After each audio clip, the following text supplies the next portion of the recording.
Halo tinggal-tinggal semuanya, ketemu lagi tentunya sama Stella di channel Stella Kim. Hari ini Stella Kim bakal lanjut lagi buat review Sin Pisau Season 5 Part 2 Episode 2 atau Episode 13. Di Sin Pisau tampak Duri dan Hari yang baru saja bangun pagi.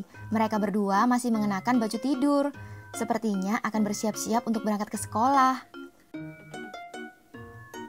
Tampak masih kelelahan dan mengantuk, Duri yang tak sengaja melihat sepotong kue, kek cantik dengan hiasan ceri di atas meja pun langsung berubah menjadi segar dan bahagia. Wah, Duri memang nomor 1 dalam hal menyantap yang lesat-lesat ya. Ia pun langsung melompat terbang bermaksud akan menyantap kek tersebut. Namun harapannya musnah karena kek tersebut langsung diambil oleh sang ibunda.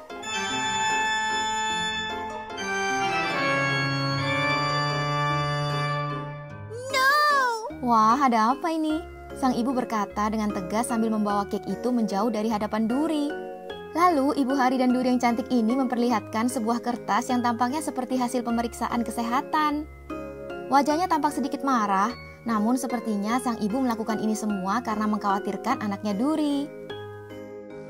Sang ibu langsung menjelaskan, yang pertama masalah kesehatan gigi, karena gigi Duri yang sudah menjadi hitam karena kebanyakan mengkonsumsi makanan yang manis. Lalu yang kedua, berat badan yang berlebihan.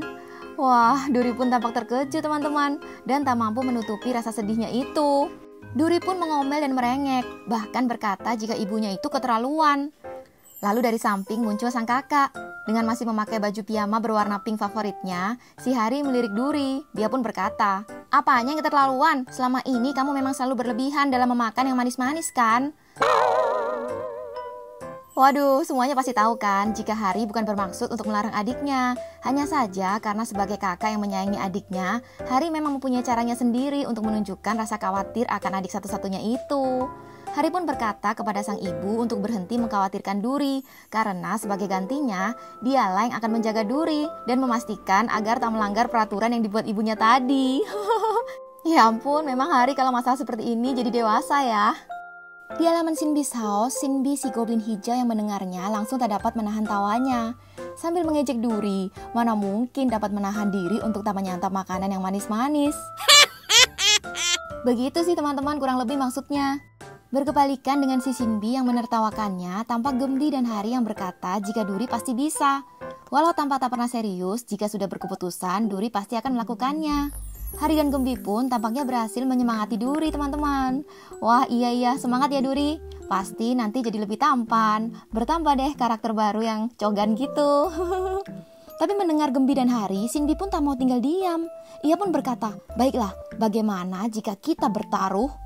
Dan jika dalam 3 hari Duri dapat menahan dan berhasil tidak makan makanan yang manis, Sinbi berjanji akan memanggil Duri kakak serta akan berbicara dengan sopan kepada Duri." Wah, Duri pun yang mendengarnya tampak tertarik dan makin bersemangat teman-teman. Tapi Sinbi juga berkata, "Ya, walau aku tahu tak mungkin akan terjadi sih hal seperti itu."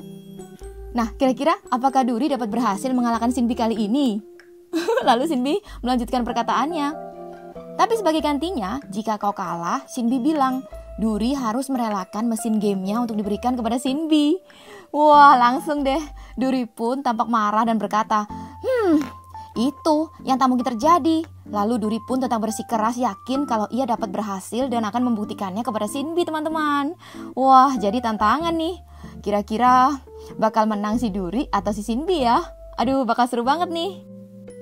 Tapi ngomong-ngomong teman-teman ada di pihak yang mana nih? Pihak si Sinbi atau Duri? Karena ingin mencari tahu apakah benar Duri dapat bertahan, di episode kali ini juga bakal ada keseruan Sinbi yang berangkat menjadi detektif dan menemui Duri. Tapi kenapa malahan Duri berubah jadi sosok Kuki dan bekerja di pabrik membuat kuki ya? Wah, ini pasti ulah Kuki Man yang beraksi menipu anak-anak di sekolah Pyeolpit Choteung Hakyo. Wah, sampai-sampai kali ini si Sinbi harus bertindak sendiri loh teman-teman. Tapi walaupun kedua sahabat ini terlihat sering tak akur, mereka kali ini benar-benar tampak kompak membasmi dan menangkap Kuki Man. Ya tapi inilah yang namanya janji, tetap harus ditepati ya. Jadi taruhannya berakhir dengan cadan! Tampak si Shinbi lagi berbaring santai di halaman Shinbi's house sambil memegang mesin game si Duri, teman-teman. Ya, Shinbi menang kali ini. Duri yang kesal masih tak rela dan mengatakan jika ingin mengulang sekali lagi. Tapi Shinbi yang cerdik langsung saja dengan sombong dan berkata, aku tak mau. Kamu makan saja cookie yang banyak. Ya memang begitulah ulah si Shinbi yang kocak dan benar-benar cerdik. Tapi memang menggemaskan ya. Shinbi memang sangat dekat dengan Hari dan Duri, sampai-sampai sudah mengenal dan yakin banget. Memang inilah yang baru namanya sahabat. Sifat yang baik dan buruk harus kita terima apa adanya. Lalu berusaha saling membantu dengan tulus di saat sedang saling membutuhkan satu sama lain. Bukannya kabur. Siapa yang setuju sama Stella Kim? Lagi-lagi di episode 13 ini, pada akhir scene tampak Kang Lim yang sepertinya masih terus berusaha mencoba untuk menyelamatkan sang kakak di markas Guido. Nah, kali ini Kang Lim tampak menatap sang kakak Guido Hyun. Kang Lim juga mengeluarkan kertas mantra jimat berwarna kuning di tangannya. Wah, apakah Kang Lim akan mencoba memecahkan batu kristal berwarna ungu yang mengurung Guido Hyun ini? Belum juga mulai bertindak, dari belakang terdengar suara seorang wanita. Ya, siapa lagi kalau bukan Guido Chong, a.k.a. Kim Chong-a. Panggilan sayangnya Sayuri Jo. Berteriak menghentikan si Kang Lim. Dia berkata, "Ingatlah, Kang Lim, aku hanya pernah bilang akan membawamu bertemu dengan kakakmu. Dan tidak pernah berkata jika kau boleh membawanya pulang bersamamu." Iya sih, memang. Lalu Kang Lim mendengarnya tampaknya sangat tak sabar lagi dengan ulah si Chong-a, teman-teman. Pertama kalinya melihat si Kang Lim membentak si Chong-a. Kang Lim berkata jika ia kali ini tidak memerlukan izin dari si Chong-a, lalu menyuruh Chong-a untuk menyingkir. Baru saja penasaran sama gimana reaksi si Chong-a, malahan terdengar suara lain yang sepertinya tidak asing, teman-teman. Tapi kali ini sedikit tergesa-gesa begitu. Rupanya sang ayah, Guido Gon, yang juga menyaksikan kejadian itu. Lalu ia menyapa anak kandungnya si Kang Lim pertama kalinya sejak Kang Lim bergabung dengan tim Guido. Ia berkata, menyambut anaknya yang sudah lama tak dijumpainya itu. Lalu juga berkata, jika kau bisa membawanya, silakan saja bawa susu kamu. Hah? Maksudnya? Sepertinya ini terdengar seperti jebakan kan? Entah mengapa, setelah mendengar perkataan ini, suasana menjadi sangat tegang dan dingin. Guido Gon pun tampak mengeluarkan mantra menggunakan tangannya yang dikelilingi aura berwarna ungu. Temannya tampak lebih tampan dan keren. Tapi sorot matanya itu loh teman-teman yang membuat Stella Kim jadi merindukan sosok Guido Hyun yang dulu. Seperti lebih dingin dan tampak lebih menggoda kan? Berbeda sekali dengan yang ini, tatapannya itu loh kosong dan hampa. Seperti menyimpan kebencian yang luar biasa. Menurut kalian, apakah ayah Kang Lim bakalan merubah Guido Hyun menjadi makhluk? Aduh, kenapa jadi berpikir yang tidak ya? Mudah-mudahan jangan sampai deh. Masih belum rela nih ditinggal karakter Chogan yang satu ini, bukan? Walaupun sedih, tapi juga senang sih karena akhirnya Kang Lim berhasil membuat sang kakak terbebas. Tapi makin penasaran ya. Baiklah, kita lanjut terus aja dan bahas tentunya sama Stella di video cerita Shinbisas berikutnya di channel Stella Kim.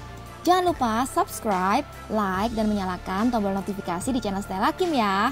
Buat kalian yang nungguin giveaway dari Stella Kim, juga jangan lupa follow akun Stella Kim Official di Instagram, TikTok, Threads, dan Jepeto. Sampai jumpa semuanya. Makin cinta nih, sarangheyo.